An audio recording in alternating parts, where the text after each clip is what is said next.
বন্ধু বান্ধৱীসকল আজি আকৌ আহি গ'লো এটি নতুন ভিডিঅ' সৈতে। এইডাল চাওক আমাৰ ৰাস্তাৰ কাষত থকা ফুলডাল কি ধুনীয়াকৈ ফুলি আছে।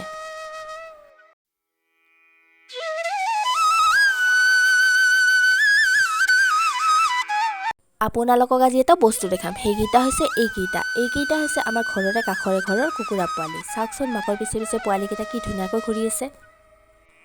আপোনালোকে বাৰু এটা কথা লক্ষ্য কৰিছেনে, কুকুৰাজনীয়ে যে মাটিখিনি খুচৰি আছে কাৰণ পোৱালিকেইটাৰ যাতে খাদ্য বিচাৰি পোৱাত কষ্ট নহয়।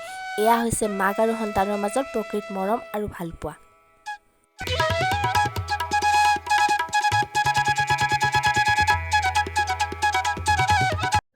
এতিয়া আমাৰ ঘৰৰে পাৰকেইটাক অকণমান খোৱা বস্তু পেলাই দিম। চাবচোন গোটেইকেইটা কি ধুনীয়াকৈ উৰি আহিব।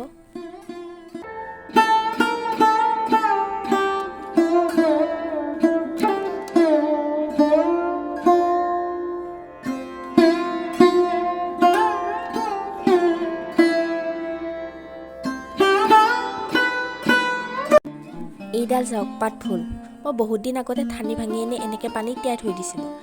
এতিয়া শিপাও ওলাইছে আৰু নতুনকৈ কুঁহিপাতো মিলিছে। এতিয়া এইডাল বেলেগত ৰুব লাগিব।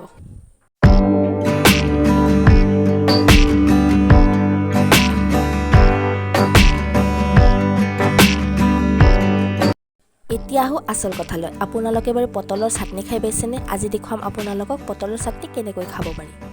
তাৰ বাবে 3টা পটল, এটা বিলাহী, পিঁয়াজ, জলকীয়া গোটেইখিনি ৰেডি কৰি ল'লোঁ।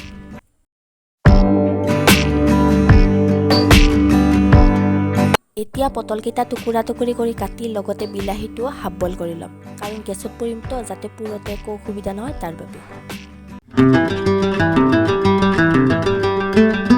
এতিয়া পটল আৰু বিলাহীখিনি বইল হৈ যোৱাত এডাল শলাত সোমাই ল'ম, তাৰ পাছত গেছত পৰিম।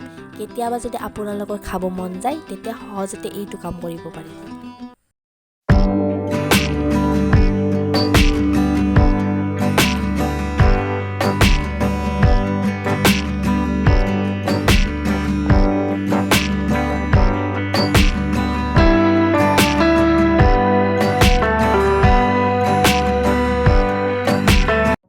এতিয়া গোটেইখিনি পুৰি যোৱাত এখন প্লেটত ধুনীয়াকৈ উলিয়াই ল'লোঁ।